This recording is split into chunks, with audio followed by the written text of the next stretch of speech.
우리는 이사야서 1장부터 5장까지를 통해서 이사야가 부름받을 때에 당시 남유다 이스라엘의 역사적인 상황을 살펴봤습니다. 당시 남유다는 굉장히 나라가 어지러운 가운데 있었습니다. 아수르 군대가 그저 걸핏하면 쳐들어와 가지고 전국을 짓밟고 있었고, 그저 예루살렘만 그저 참외밭의 원두막처럼 딸랑 남았던 그런 시대였던 거지요.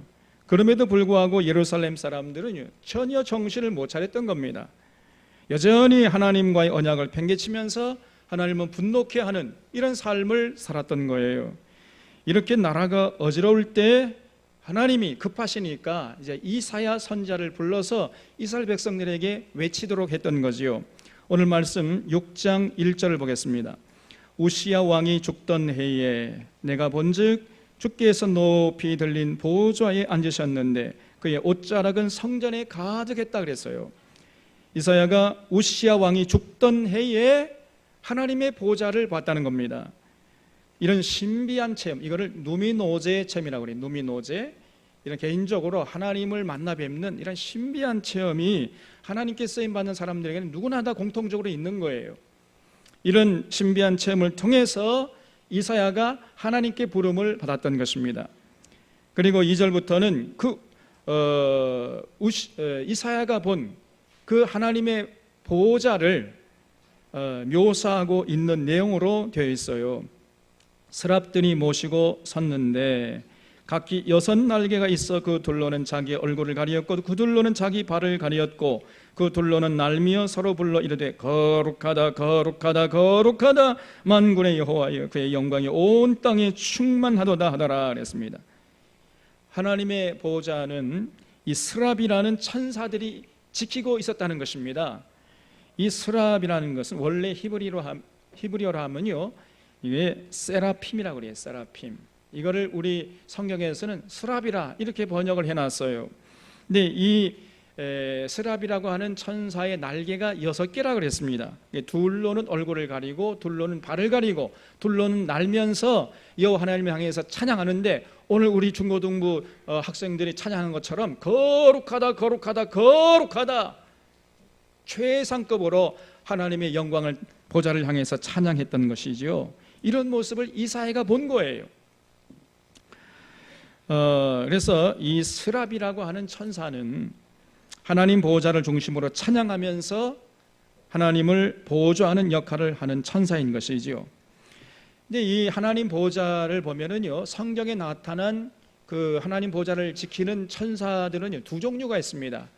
좀 전에 말씀드린 이 스랍, 세라핌이라는 천사가 있는가 하면요, 그룹이라고 하는 케루빔이라고 하는 천사가 있어요.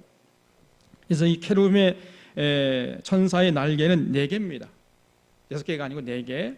그리고 이 천사의 하는 일은 하나님을 보호자에서 하나님의 뜻을 이행하는 이런 일을 하는 천사예요. 이게 이제 그룹이라는 케루빔이라는 천사였던 거지요. 이 케루빔에 대한 묘사는 에스겔서 1장, 에스겔서 10장에 보면은요, 이 에스겔도 하나님의 보호자를 경험했어요. 그래서 하나님의 보호자를 묘사하는 가운데 이 케루빔을 언급하고 있는 것을 우리가 볼 수 있습니다. 이게 두 종류의 천사가 있는 것을 볼 수 있어요. 4절을 보면은 이같이 화답하는 자의 소리로 말미암아 문지방의 터가 요동하며 성전의 연기가 충만한지라. 그때 내가 말하되 화로다 나여 망하게 되었도다. 나는 입술이 부정한 사람이여 나는 입술이 부정한 백성 중에 거주하면서 만군의 여호와이신 왕을 배웠음이로다 하였더라 그랬어요. 이사야가 그런 하나님의 보좌를 몸소 친히 눈으로 보면서요, 두려움이 엄습했던 것입니다. 아이고, 내가 죄인된 몸으로 하나님의 보좌를 봤으니, 하나님의 얼굴을 친히 봤으니 나는 이제 죽었구나, 이렇게 이제 생각하고 있었다는 겁니다. 여러분, 그렇습니다. 이것이 정상적인 반응이에요. 죄인된 몸으로 거룩하신 하나님을 친히 뵌다는 것은요, 굉장히 두려운 일인 것입니다. 그런데 어떤 사람들은요, 하나님을 직접 뵙고 하나님께 직접 직통 계시를 받겠다고 난리법석을 떱니다. 이거 아주 무지한 자지요. 내가 하나님에게 직통 계시 받았다, 직접 하나님 뵙고 직접 하나님 음성 들었다, 이런 사람들은 대개 99%가 그 가짜의 거짓입니다. 여러분, 그런 사람들 말에 휘둘리면 그 곤란한 거예요. 이사야처럼 진실로 죄인된 몸으로 하나님을 만나 뵙는 것은요, 두렵고 떨리는 일인 것이에요. 그러니까 가급적이면 그 죄인된 몸으로 하나님을 뵙지 않으려고 해야 돼. 그게 정상적인 반응인데, 어떤 사람들은 자기가 이 죄인된 몸으로 하나님을 직접 뵙겠다고 나섭니다. 자기의 직통계시 받겠다는 거예요. 다 대부분 가짜들입니다. 이런 6절 말씀 보면, 그때에 그 사람 중에 하나가 부젓가락으로 제단에서 집은 바 핀 숯을 손에 가지고 내게로 날아와서 그것을 내 입술에 대며 이르되, 보라, 이것이 내 입에 닿았으니 내 악이 자해졌고 내 죄가 사하여졌느니라 하더라. 그랬어요. 이렇게 이사야가 이제 하나님 보좌를 보고 두려워하게 있을 때 하나님이 천사를 보내서 이사야의 입술을 지졌다는 거예요. 그 뻘겋게 단 그 핀 숯이라 그랬죠? 숯에 불이 붙었어요. 뻘겋게 단 숯을 천사가 가지고 와가지고요, 이사야의 입술을 그냥 찢었어요. 그럼 어떻게 되겠습니까, 여러분? 이게 신비한 영적인 체험이죠. 성경에 보면요, 입술에 할례 받았다 이런 얘기가 나와요. 입술에 할례 받았다. 이 말은 그 입술의 죄를 용서받았다는 얘기죠. 입술에서 나오는 말이 그 사람의 인생을 결정지을 정도로 굉장히 중요한 것입니다. 그 입술에서 과연 어떤 말이 나오느냐에 따라서 그 인생이 결판나는 거예요. 그래서 이 야고보서에서 야고보는 말하기를 혀는 뭐냐, 큰 배의 키와 같다 그랬습니다. 그래서 그 키가 큰 배에 비하면 아주 보잘것없이 조그마한 것이지만은 그 키가 어느 방향으로 향하느냐에 따라서 그 배의 항로가 결정되잖아요. 그럴 정도로 키가 중요한 것이에요. 마찬가지로 여러분, 우리 사람의 몸 중에서 길어야 세채밖에, 이 혀가 세채밖에 안 되잖아요. 그런데 그 이 혀의 말, 입의 말이 어떠하냐에 따라서 그 사람의 인생이 결정되는 거예요. 그 정도로 이 입술의 말이 중요한 것입니다, 여러분. 그 입술의 말에서 어떤 말이 나오느냐, 이게 정말 중요한 것인데, 대부분이요, 그래서 입술에 이 말에 실수가 없는 자가 온전한 사람이라 그랬어요. 근데 대부분은 입술의 말에 실수가 있어요. 하나님께서 그 입술의 죄를 그 천사를 보내가지고 그 핀 숯으로 지져가지고 용서해 줬다는 얘기죠. 그러면서 이제 하나님의 음성이 들리기를 8절 말씀해 보면요, 내가 또 주의 목소리를 들으니 주께서 이르시되 내가 누구를 보내면 누가 우리를 위하여 갈고, 그때 내가 이르되 내가 여기 있나이다, 나를 보내소서 하였더니 그랬죠. 하나님이 세상을 보시면서 한탄하시는 음성을 이사야가 들었어요. 그러면서 하나님, 제가 여기 있습니다, 저를 보내주시옵소서, 이렇게 자원해서 하나님께 부름을 받은 겁니다. 그런데 이제 하나님께서 이렇게 이사야를 부르신 다음에 그에게 이상한 사명을 줬어요. 여러분, 부르신다는 걸 우리가 한자로 뭐라고 그러죠? 소명이죠. 그 소명받은 자에게 준 일을 그 뭐라고 그래요? 그 사명. 그러니까 소명과 사명, 그건 조금 우리가 구별할 줄 알아야 되겠죠. 소명은 부른다는 얘기고, 부름을 받은 자들에게 준 일, 미션, 그게 사명이에요. 하나님께서 이사야를 부른 다음에 그 이사야에게 사명을 줬는데 어떤 사명이냐는 거, 참 이상한 사명 줬습니다. 9절에 보면 여호와께서 이르시되 가서 이 백성에게 이르기를 너희가 듣기는 들어도 깨닫지 못할 것이요 보기는 봐도 알지 못하리라 하여 이 백성의 마음을 둔하게 하며 그들의 귀가 막히고 그들의 눈이 감기게 하라 그랬어요. 염려컨대 그들이 눈으로 보고 귀로 듣고 마음으로 깨닫고 다시 돌아와 고침을 받을까 하노라 그랬습니다. 예, 이사야야, 너 가가지고 이 백성들을 좀 깨우쳐서 내게 돌아오게 해다오, 이런 사명을 주신 것이 아니고요.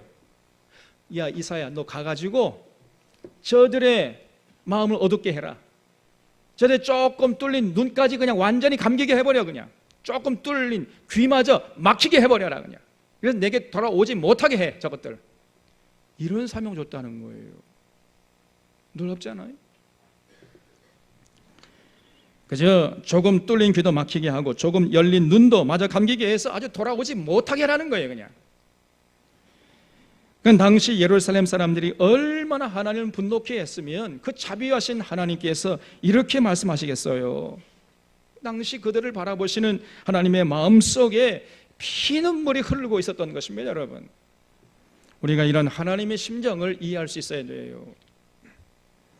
이런 음성을 듣고요, 이사야가 충격을 받아요. 그렇지 않겠습니까? 11절 말씀에 내가 이르되 주여 어느 때까지니까 이렇게 물었더니 주께서 대답하시되 성읍들은 황폐하여 주민이 없으며 가옥들에는 사람이 없고 그 토지는 황폐하게 되며 여호와께서 사람들을 멀리 옮기셔서 이 땅 가운데 황폐한 곳이 많을 때까지 그렇게 하라는 거예요. 예루살렘이 황무지가 되고 그 거하던 주민들이 전부 포로로 잡혀갈 때까지 그렇게 하라는 것입니다. 역사적으로 보면요, 바벨론이 나중에 오잖아요. 바벨론에 의해서 나라가 망해버리고 예루살렘 가면 전부 포로 잡혀, 그때까지 하라는 거예요. 하나님께서 지금 하나님의 분노가 하늘을 찌르고 있었던 것입니다. 한마디로 말하면요, 이사야 당시에 남유다는요 구제불능이었어요. 도저히 하나님께서 용서할 수 없을 정도로 타락하고 부패하고 변질되어 버렸던 겁니다. 돌이키기 이제 너무 늦어버린 거지요. 그런 말씀을 듣고 이사야가 너무 놀라지 않겠습니까? 입을 다물지 못하고 있으니까 하나님께서 13절에서 이렇게 말씀했습니다. 그 중에 10분의 1이 아직 남아 있을지라도 이것도 황폐하게 될 것이나 그랬어요. 무슨 말이죠? 그 주민들이 10분의 1이 남았어도 그것마저 쓸어버리시겠다는 거, 하나님이. 밤나무도 벨 것이고 상수리나무도 다 베어버리겠다는 것입니다.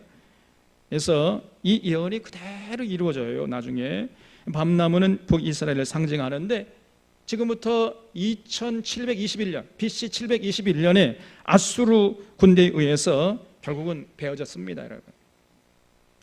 그래서 사마리아가 결국은 무너져가지고 북이스라엘이 완전히 망하지 않았어요? 또 상수리 나무는 남유다를 상징하는데 이거는 BC 586년, 지금부터 2586년 전에 바벨론 군대가 쳐들어와가지고 완전히 이제 망해버린 겁니다. 그래서 상수리 나무가 베어졌어요. 돌 위에 돌 하나 남기지 않고 완전히 폐허가 되었던 것입니다. 하나님의 마음속에 그 이스라엘 백성들을 바라보시는 하나님의 마음속에는요 분노의 불길이 그냥 가득 타오르고 있었던 것입니다. 그런데 놀랍게도 그 말씀 끝에 하나님께서 이렇게 말씀하세요. 13절 하반절에 밤나무 상소리나무가 배임을 당해도 그 그루터기는 남아있는 것 같이 거룩한 씨가 이 땅의 그루터기니라 그랬어요. 거기 줄쳐 보십시오. 거룩한 씨가 이 땅의 그루터기니라. 여러분, 놀라운 말씀이에요. 여러분, 우리가 경험하잖아요. 나무를 베면은 아무리 나무를 베도 뭐가 남습니까? 그루터기는 남잖아요. 그런 것처럼 하나님께서 이 땅에 그루터기를 남겨놓으시겠다 그랬습니다. 그렇습니다, 여러분. 언제나 어느 시대 어느 역사를 돌아봐도 모든 것이 불에 타버리고 완전히 망가진 것처럼 보인다 할지라도 언제나 하나님이 남겨놓으신 그루터기는 있는 법입니다, 여러분. 그 하나님의 그루터기가 없는 적이 없어요. 반드시 하나님이 남겨놓으신 그루터기가 있는 것입니다. 우리가 보지 않았습니까? 사사시대나 왕정시대, 사울시대, 다윗시대, 솔로몬시대, 비록 소수지만은 그러나 그 시대의 흐름에 몸을 맡기지 않고 똑바로 하나님을 사랑하고 섬기고 하나님의 말씀에 순종했던 그런 그 땅의 그루터기가 반드시 남아 있었던 거예요. 절대로 그 새 속에 타락하지 않고 끝까지 자기 정체성을 유지하면서 하나님의 거룩한 백성답게 살아간 이런 그 땅의 그루터기가 반드시 어느 시대에 남아있는 것입니다. 이 열왕기상 19장에 보면요, 북이스라엘 왕 아합이 통치하던 시대 그 엘리야가 이제 바알과 아세라 선지자 850명과 850대 1로 싸웠잖아요. 그 갈멜산에 올라가 가지고 서로 제단을 쌓아놓은 다음에 하늘에서 불을 내리는 쪽이 사람들이 섬기는 신이 진짜 신이라고 하자 하고 이제 했는데 결국은 엘리야의 하나님 여호와 하나님이 불을 내려가지고 제단 불을 다 태워버리지 않았습니까? 장작들을. 그러니까 이 이스라엘 백성들이 야, 엘리야의 하나님이 진짜 하나님이다, 이런 틈을 타가지고 엘리야가 그 850명의 바알 선지자 아세라 선지자를 진멸하지 않았어요.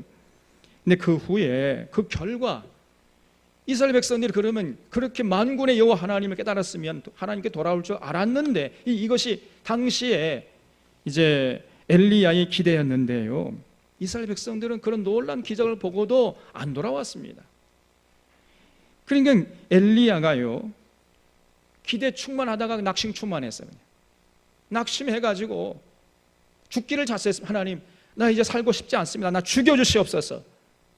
그러니까 하나님께서 엘리야에게 임하셔가지고 위로하시면서 하시는 말씀이, 이 엘리야야, 너 왜 그렇게 낙심하고 절망하니? 그렇지 않아. 사람들이 다 타락하고 다 그저 부패한 것 같지만은 그렇지 않다는 겁니다. 바알 위에 무릎 꿇지 않고 바알에 굴복하지 않는 사람들 몇 명 있다고요? 7,000명이나 있으니까 너 낙심하지 마라. 하나님이 남겨진 그 땅에 그루터기가 있다는 거예요. 그렇습니다, 여러분. 칠흑 같은 어둠의 시대라 할지라도 하나님이 남겨놓으신 그루터기가 반드시 있는 것입니다. 이러한 그 땅의 그루터기에 의해서 하나님의 그 생명의 역사가 면면이 이어져 왔던 것이에요, 여러분. 비록 소수지만은 바알 앞에 무릎 꿇지 않고 끝까지 하나님을 사랑하고 하나님의 뜻에 순종하면서 자기 정체성을 가지고 똑바로 지켜낸 이런 그 땅의 그루터기, 그 사람들이 언제나 있었던 거예요. 우리 샤론의 교우들이 바로 지금 이 땅의 그루터기가 되어주시기를 주님의 이름으로 축원합니다. 오늘 이 시대에 이 땅의 그루터기는 바로 예수 그리스도를 믿고 사랑하는 성도들임을 잊지 마시기를 바랍니다. 여기 보면요, 거룩한 씨가 이 땅의 그루터기라 그랬잖아요. 이 거룩한 씨를 조금 더 구체적으로 말하면 누구를 말하겠어요? 거룩한 씨, 예수님 말합니다. 예수님, 예수 그리스도를 의미한다고 할 수 있습니다.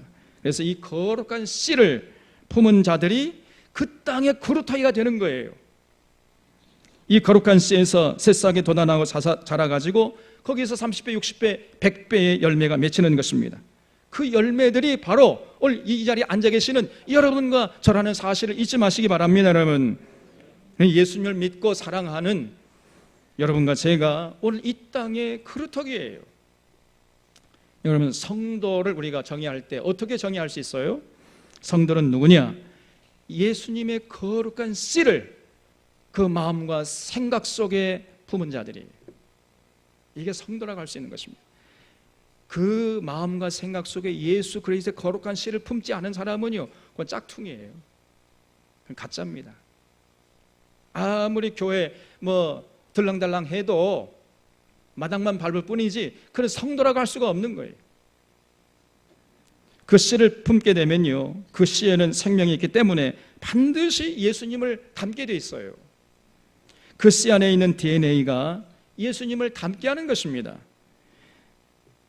제가 참 가끔 놀라는데요, 제 딸이 이뻐요. 근데 제 딸을 보면은 발가락이 저를 닮았어요.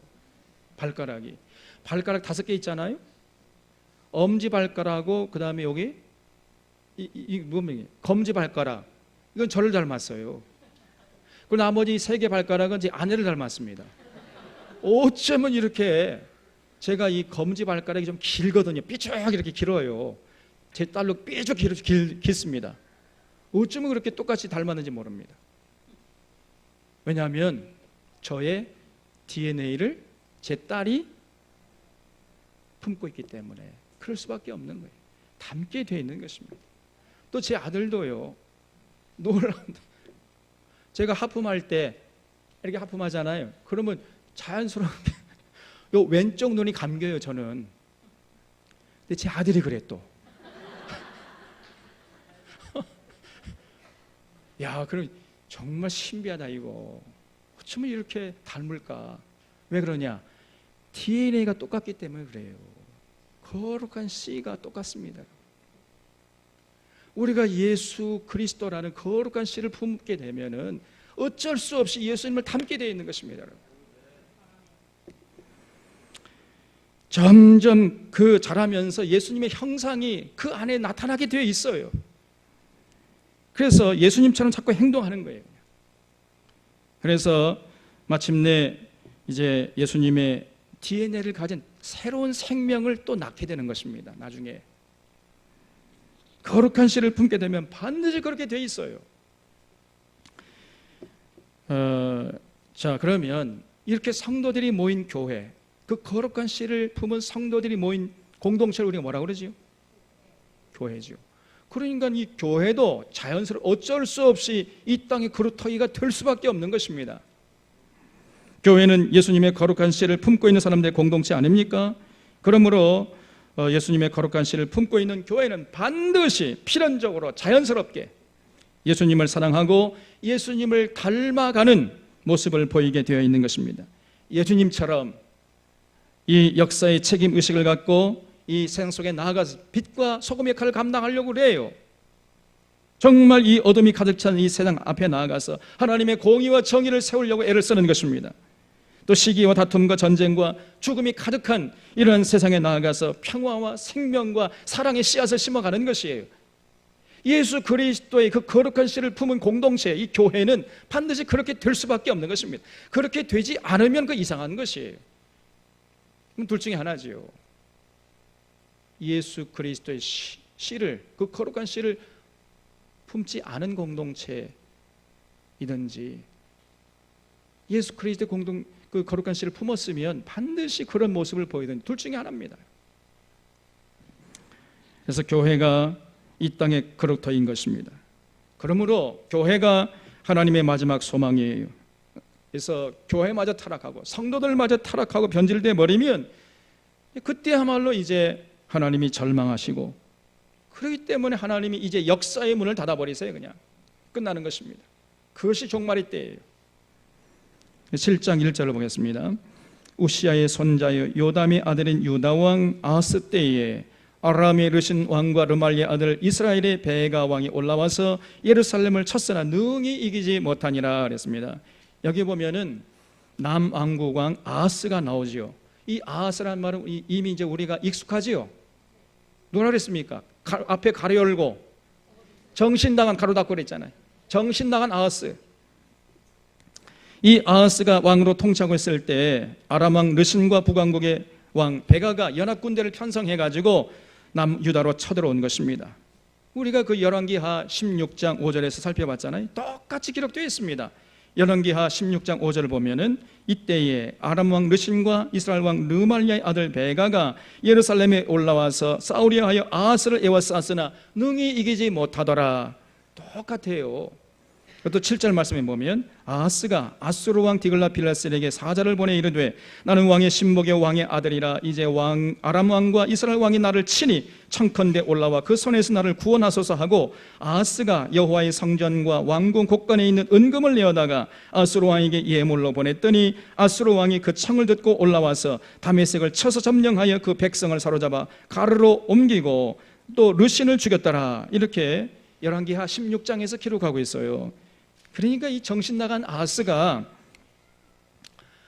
이 북이스라엘 왕 베가 또 아람 왕 르신이 쳐들어오니까 혼비백산 해가지고 아수르 왕 디글라필레스 쪼드를 달려가가지고 온갖 은금을 갖다 바치면서 형님 좀 도와주시오, 살려주세요, 이렇게 했다는 거예요. 그래서 이제 애걸복걸해가지고 아수르 왕 디글라필레스 군대를 보내가지고 간신히 그 북이스라엘 연합 군대를 물리쳐서 위기에서 벗어날 수 있었다는 겁니다. 그 기록을 열왕기하 16장에서 기록하고 있잖아요. 이제 그 후에 보면은요, 이 정신 나간 아하스가요, 이제 뼛속까지 친 아수르파가 되어버린 거예요. 그래서 예루살렘 성전의 식양도 아수르 신전을 본따 가지고 제 멋대로 바꿔버리지 않았습니까? 그런데 오늘 본문 말씀을 보면요, 하나님이 그 아하스가 그런 짓을 하기 전에 먼저 이스라엘을 보내가지고 그런 짓을 하지 못하도록 여러 번 만류했다는 것을 알 수 있어요. 거기에 대한 자세한 기록이 바로 이사야서 7장 8장의 내용이에요. 7장 2절을 보겠습니다. 어떤 사람이 다윗집에 알려 이르되 아람이 에브라임과 동맹하였다 하였으므로 왕의 마음과 그 백성의 마음이 숲이 바람이 흔들림 같이 흔들렸다 그랬죠. 이 아람 군대와 북이스라엘 군대가 쳐들어오니까 남유다 왕 아하스와 백성들이 마치 숲이 바람에 흔들리는 것처럼 흔들렸다는 거예요. 쉽게 말해 온 나라가 그냥 두려움에 벌벌 덜덜 떨었다는 것입니다. 이런 모습을 보시고 하나님께서 이사야를 보낸 거예요. 불쌍해가지고 3절에 그때 여호와께서 이사야에게 이르시되 너와 네 아들 스알랴숲은 윗모수도 끝 세탁자의 밭 큰 길에 나가서 아하스를 만나 그에게 이르기를 너는 삼가며 조용하라. 르신과 아람과 르말리아의 아들 심히 노할지라도 이들은 연기 나는 두 부직갱이의 그루터기에 불과하니 두려워하지 말며 낙심하지 말라 그랬어요. 여기 윗못이라는 것은요 예루살렘 성 그 외곽에 있는 기온샘을 가리켜요. 기온샘 그 윗못 그 기온샘에 가서 아하스를 만나거든. 아람 왕 르신과 르말리 아들 베가 심히 노할지라도 그들은 아무것도 아니야. 그들은 연기 나는 부직갱이에 불과하니까 그저 지레 겁먹지 말라는 겁니다. 두려워하지 말고 벌벌 떠지 말어. 무슨 왕이 이렇게 벌벌 떨기는 이렇게 이제 하신 거죠. 쉽게 말하면요, 여러분 요즘 청소년들 얘기대로 뭐라고 그러죠? 쫄지 마 씨바 그러잖아요. 아니 시바란 욕이 아니에요. 시바란 사람 이름입니다. 이게 시바란 성경에 시바가 있어요. 시바 쫄지 마 이런 얘기죠. 겁먹지 말라는 게 두려워하지 마라. 저들의 규모 아무것도 아니라는 것입니다, 여러분. 이렇게 하나님이 이사를 보내서 말씀하셨으면은 아하스가 좀 당당하게 담대하게 나가야 할 건 아니겠습니까? 그런데요, 이 정신 나간 아하스가요, 이사야가 전해주는 하나님의 말씀을 믿지 않고 여전히 덜덜 떨고 있어요. 안절부절하지 못하고 있는 겁니다. 그러니까 하나님께서 아하스에게 너 왜 그렇게 나를 못 믿니 너? 그러면 좋다. 너 어떻게 하면 나를 믿을래? 네가 한번 징조를 요구해봐. 그럼 내가 다 그 징조를 보여줄게. 그래서 제발 그 징조를 보고 믿는 자가 되어다오. 이렇게 부탁을 했어요. 그랬더니요, 그 아하스란 자가 뭐라고 얘기하냐면 여기 12절 말씀 보겠습니다. 아하스가 이르되 나는 구하지 아니하겠나이다. 나는 여호와를 시험하지 아니하겠나이다 이래요. 참나 이 사람. 아니 아하스가요 하나님 믿지도 않고 징조도 구하지 않겠다는 겁니다. 나는 여호와를 시험하지 않겠나이다. 아니 징조를 구하지 아니라면 믿든지 해야 되는데 믿지도 않으면서 징조도 구하지 않겠다는 겁니다. 뭐 이렇게 무책임하고 대책 없는 사람이 있습니까? 뭐 이런 사람들이 있어요. 종종 보면. 아니 우리 교회는 없고. 그러니까 사실은 이 아하스가요 전혀 하나님을 의지하려는 마음이 없었던 거예요.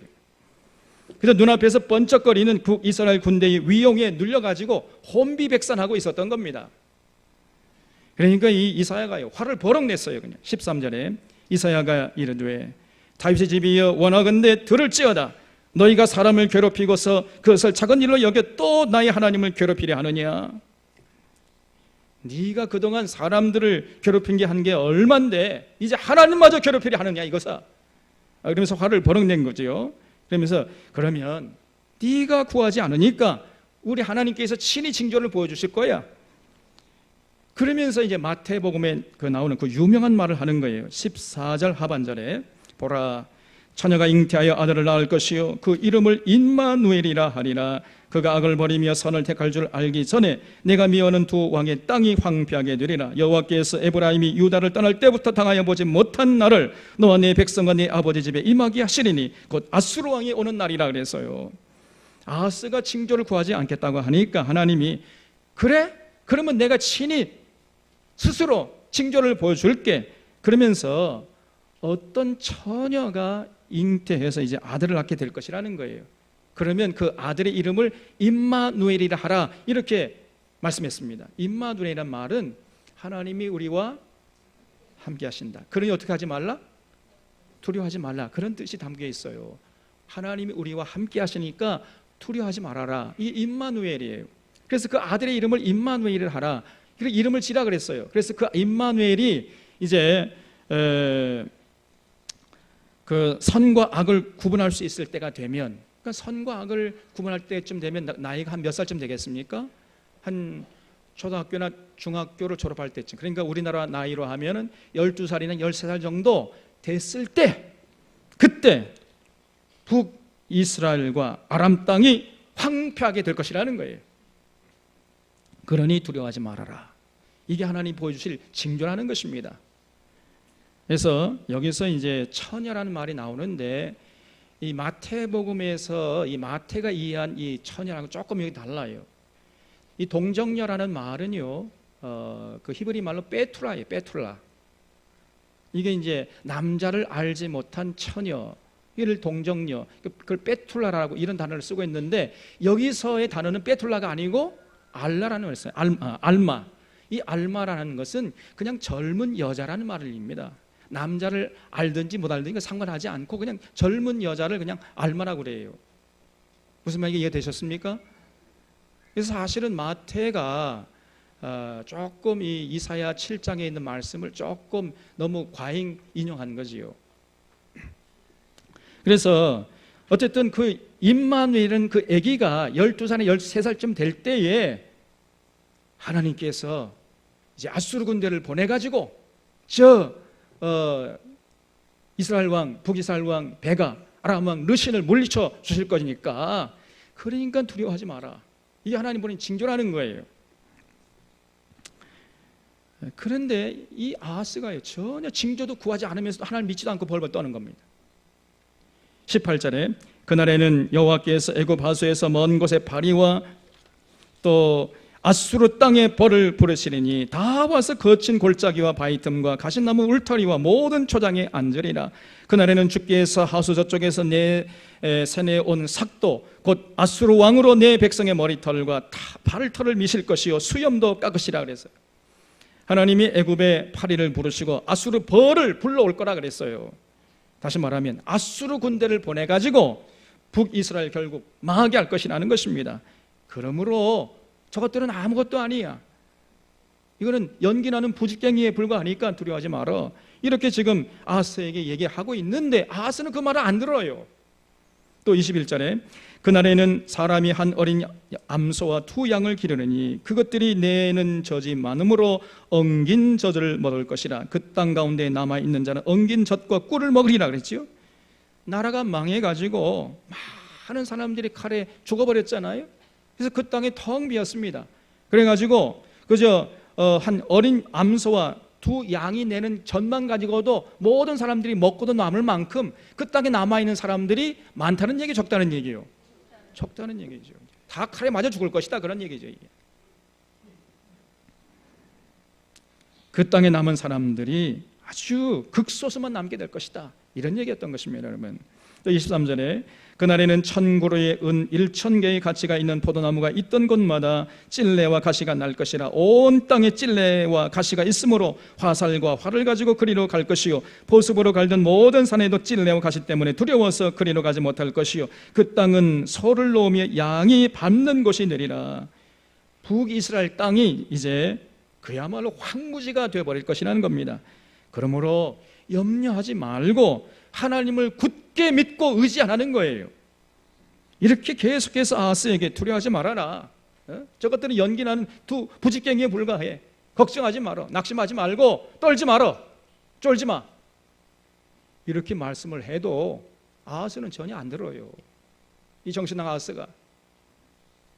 또 8장에도 계속 하나님이 당시의 남유다 왕 아하스와 백성들을 안심시키는 내용으로 되어 있습니다. 1절 말씀에 여호와께서 내게 이르시되 너는 큰 서판을 가지고 그 위에 통용 문자로 마을 살렐 하스바스라 쓰라. 내가 진실한 증인 제사장 우리아와 여베레기야의 아들 스가랴를 불러 증언하게 하리라 하시더니 내가 네 아내와 동참하며 그가 잉태하여 아들을 낳은지라. 여호와께서 내게 이르시되 그 이름을 마을 살렐 하스바스라 하라. 이사야가 둘째 아들을 낳았더니요 하나님께서 그 이름을 마할살랄 하스바스라 하라 그랬어요. 그 이름의 뜻이 뭐냐면요 노략이 속히 이루어진다는 것입니다. 4절 보면 이는 이 아이가 내 아빠 내 엄마라 부를 줄 알기 전에 다메섹의 제물과 사마리아의 노략물이 아수르 왕 앞에 옮겨질 것이니라 하시니라 그랬어요. 이 마할살렐 하스바스라는 아이가 2-3살이 되기 전에 다메섹의 제물과 사마리아의 노략물이 아수르 왕 앞으로 옮겨질 것이다. 그러니 뭐 하지 말라? 두려워하지 말라는 거예요. 저것들은 아무것도 아니야. 이렇게 말씀하시는 거예요. 5절에 여호와께서 다시 내게 말씀하여 이르시되 이 백성이 천천히 흐르는 실로아 물을 버리고 르신과 르말리아의 아들을 기뻐하느니라. 여기 실로아 물이라는 거는요, 실로암, 우리가 잘 아는 실로암 샘을 말해요. 실로암 물.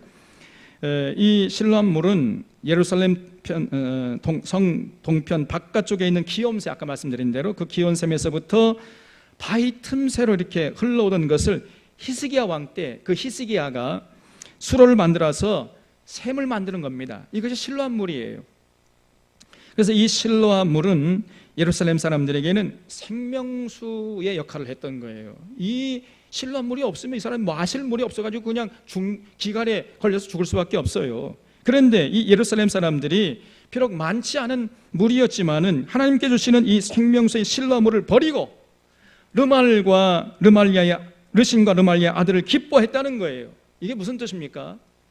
이 말은 이 당시의 남유다 백성들이 하나님의 능력보다 북이스라엘 왕 베가나 아람 왕 르신의 그 군대의 그 규모, 그 거대한 규모를 보고 그들을 더 두려워하고 더 벌벌 떨었다는 겁니다. 그래서 하나님의 능력보다 그 연합군대의 능력을 더 신뢰하고, 그렇기 때문에 이 사람들이 좌절하고 낙심하고 이랬다는 거예요. 하나님은 눈에 보이지도 않는데 저 이스라엘 연합군대는 삐까번쩍하니까요, 그 힘만 보면서 그들을 오히려 더 부러워하고 그들을 두려워하면서 벌벌 떨었다는 얘기입니다. 이런 백성을 보시면서 하나님이 속이 상한 거예요. 여러분, 우리 하나님이 얼마나 대단한 능력의 소유자입니까? 그런데 그 하나님의 능력을 의심하면서 당장 눈앞에 보이는 그 이스라엘 연합군대 그 모습을 보면서 벌벌 떨었던 거예요. 하나님이 속이 상하지 않겠어요? 7절에 그러므로 주 내가 흉룡하고 창이란 큰 아수 곧 아수르 왕과 그의 모든 위력으로 그들을 뒤덮을 것이라. 그 모든 골짜기에 차고 모든 언덕에 넘쳐 흘러 유다에 들어와서 가득하여 목에까지 미치리라. 임마누엘이여 그가 펴는 날개가 내 땅에 가득하리라 하셨느니라. 그래서 하나님이요 그 남유다 이스라엘 백성들에게 하나님의 능력을 보여주시겠다는 거예요. 이제 그래서 큰 강물 유브라데 강 아수르를 끌어오겠다는 겁니다. 한번 내 능력을 보여줄게 이것들아, 이런 얘기죠. 그만큼 하나님의 마음이 상해 있었던 거예요. 여러분, 비록 남유다는요 작은 나라였어요 당시에. 근데 하나님이 함께 하시는 나라였던 것입니다. 그렇기 때문에 이 남유다 백성들은요 하나님이 함께 하시는 그런 나라다라는 그 긍지와 자부심을 가지고 똘똘 뭉쳤으면은요 얼마든지 그 위기에서 벗어날 수 있었는데, 이들은 그저 자신의 상황을 한없이 비관하면서 신세한탄하면서 상대적으로 멋져 보이는 북이스라엘과 아람 군대를 바라보며 부러워하고 낙심하고 절망하고 쫄고 그걸 두려워 벌벌 떨었던 얘기예요. 이런 예루살렘 사람들을 향한 하나님의 상한 마음이 그 이사야서 7장 8장에 고스란히 담겨 있는 것이에요. 여러분, 그 하나님의 마음을 우리가 그 7장과 8장을 읽으면서 느낄 수 있어야 돼요. 그게 느껴지십니까 여러분? 그래서 하나님이 아수르 군대를 보내 북이스라엘을 멸할 것이지만은 또 그 북이스라엘을 망치한 아수르도 하나님이 마침내는 끝내는 멸망시킬 것이라고 말씀하고 있는 겁니다. 9절에 여기 8장 9절에 보면 너희 민족들아 함성을 질러보아라. 그러나 끝내 패망하리라. 너희 먼 나라 백성들아 들을지니라. 너희 허리를 동이라. 그러나 끝내 패망하리라. 너희 허리에 띠를 띠라. 그러나 끝내 패망하리라. 아수르 군대가 지금 막강한 것처럼 보이지만은요 결국은 하나님의 손에 패망하고 말 것이라는 거예요. 하나님이 훅 불어버리면 끝나는 거죠. 그렇기 때문에 낙심하지 말고 두려워하지 말아라, 이런 얘기죠.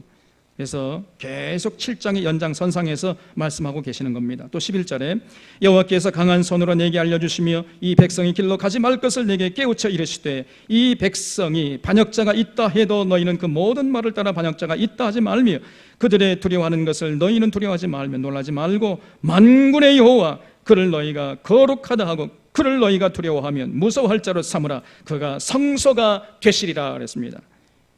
여러분, 정말 우리가 놀라고 두려워할 분이 따로 있다는 거예요. 그분이 누굽니까? 만군의 여호와 하나님, 그분만이 우리의 두려움의 대상이 된다는 겁니다. 그래서 만군의 여호와 그분을 우리가 두려워할지언정 뭐 주변 나라가 커 보인다고 화려해 보인다고 해서 절대로 두려워하지 말고 쫄지 말고 낙심하지 말아라, 이런 얘기죠. 14절 하반절 보겠습니다. 그래서 그러나 이스라엘의 두 집에는 걸림돌과 걸려 넘어지는 반석이 되실 것이며 예루살렘 거민에게는 함정 올무가 되실 것이며 예루살렘 주민에게는 함정 올무가 되시리니 많은 사람이 그로 말미암아 걸려 넘어질 것이며 부러질 것이며 덫에 걸려 잡힐 것이니라. 다시 말해서 하나님은요, 일반 하나님을 믿고 신뢰하는 자들에게는 피할 성소가 되시지만은 그러나 악을 행하는 당시 사마리아와 예루살렘에 사는 지배 계층들에게는 오히려 걸려 넘어지는 함정이 되고 올무가 된다는 겁니다. 그래서 16절 보면은 너는 증거의 말씀을 싸며 율법을 내 제자들 가운데 봉함하라 그랬어요. 이사야가 여기서 정말 중요한 명령을 내렸어요. 이사야가 그때까지 존재하던 율법 책들을 잘 챙겨서 어떤 제자들에게 보관하라고 명령했다는 얘기죠.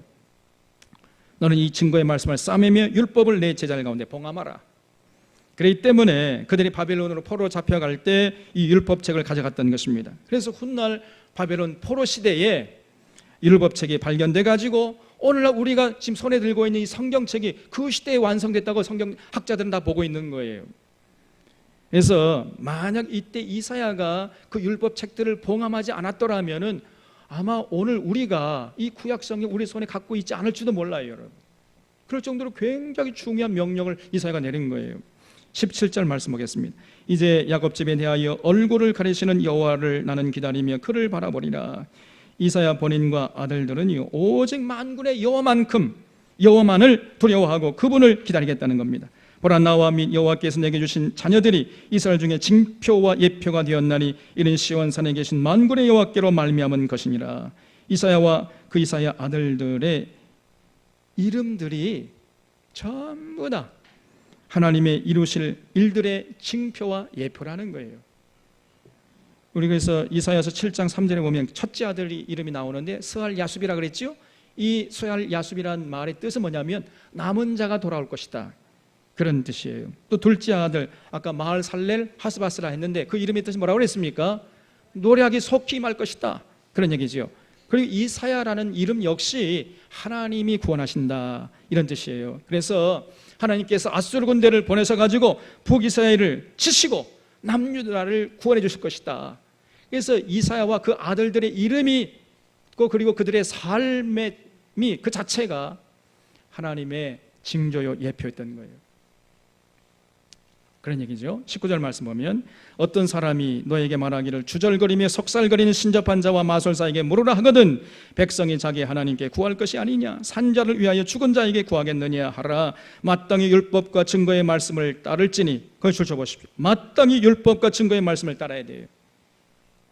네, 그들의 말하는 바가 그 말씀에 맞지 아니하면 그들이 정령의 아침빛을 보지 못하고 이 땅으로 헤매며 곤고하며 굶주릴 것이라. 그가 굶주릴 때에 격분하여 자기의 왕 자기의 하나님을 저주할 것이며 위를 쳐다보거나 땅을 굽어봐도 환난과 흑암과 고통의 흑암뿐이리니 그들이 심한 흑암 가운데로 쫓겨 들어가리라 그랬어요.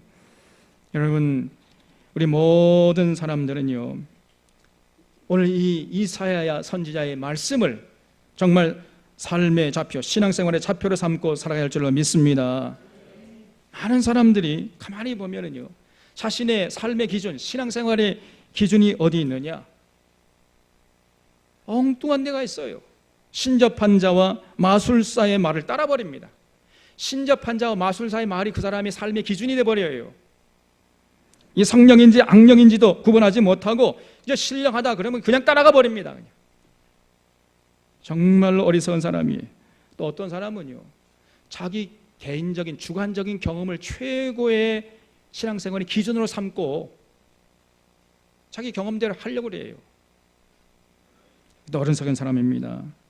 또 어떤 사람은 이웃의 정에 못 이겨가지고 그 이웃의 정을 따라가요.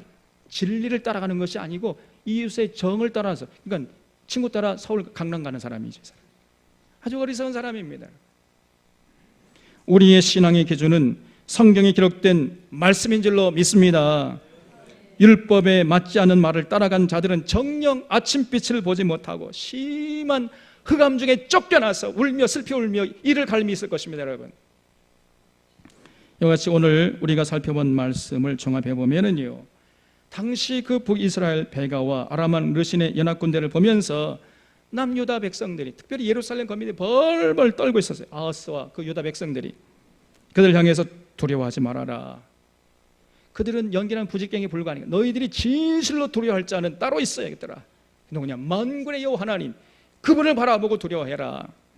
이렇게 메시지를 전했던 것입니다. 그러나 그들은 하나님께 돌아가서 하나님의 능력을 믿고 의지할 생각은 안 하고 그저 눈앞에 보이는 북이스라엘 군대의 화려한 위용 앞에 그저 주눅들고 낙심하고 쫄고 그러면서 두려워하면서 절망했던 거예요. 저들은 하나님을 믿는다고 했어요. 믿지 않는다는 사람들이 아닙니다. 입만 열면 하나님을 믿는다는 사람들이었어요. 그런데 실제적으로 삶의 현실에서 조금 어려움이 닥치면요, 전혀 믿지 않는 사람처럼 행동했다는 것입니다. 여러분, 이런 모습을 보시면서 하나님이 분노하신 거예요. 오늘날도 이런 사람들이 얼마나 많습니까? 이 남 얘기가 아니잖아요.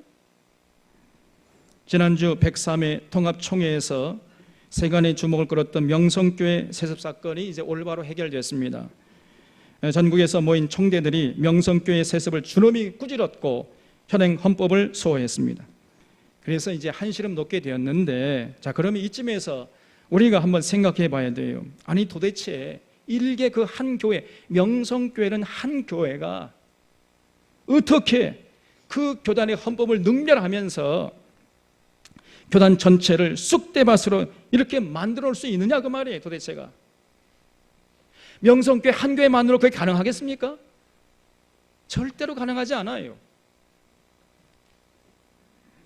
많은 사람들이 그 명성교회의 그 의도에 동조하고 협조하지 않고서는요, 도저히 일어날 수 없는 일이 지금 우리 앞에 일어났던 것입니다. 여러분, 동남로의 임원들, 그리고 총회 재판국원들, 그리고 총회 임원들 가운데 상당수가 그 명성의 금력과 그 명성의 그 화려한 규모 앞에 그냥 무릎을 꿇어버린 거예요. 저들이 일만 열면 하나님을 믿는다고 하는 사람들입니다. 하나님의 뜻을 따르겠다고 하는 사람들이에요. 그러나 실제적으로 삶의 현실에서는 하나님을 두려워하는 것이 아니고 눈앞에 현란하게 펼쳐지는 그 명성교회가 보여주는 금송아지를 두려워하면서 그 앞에 그냥 무릎을 꿇어버린 것입니다. 여러분, 그렇기 때문에 이런 세습 사건이 일어난 거예요. 마귀는 디테일 속에 숨어 있다, 이런 말이 있습니다. 정말 이 말이 진리인 것 같아요. 총론은 얼마나 근사하고 멋진지 모릅니다. 그러나 강론에 들어가면 다 썩어 있는 거예요. 강론이 총론의 정신을 실천하고 현실화시키는 쪽으로 나가야 되는데 그것이 아니에요. 총론은 총론이고 강론으로 들어가면요, 전혀 다른 모습을 보이는 것입니다. 본색이 드러나요. 그래서 이 마귀는요, 강론 속에 숨어 있어요. 디테일 속에 숨어 있는 것입니다.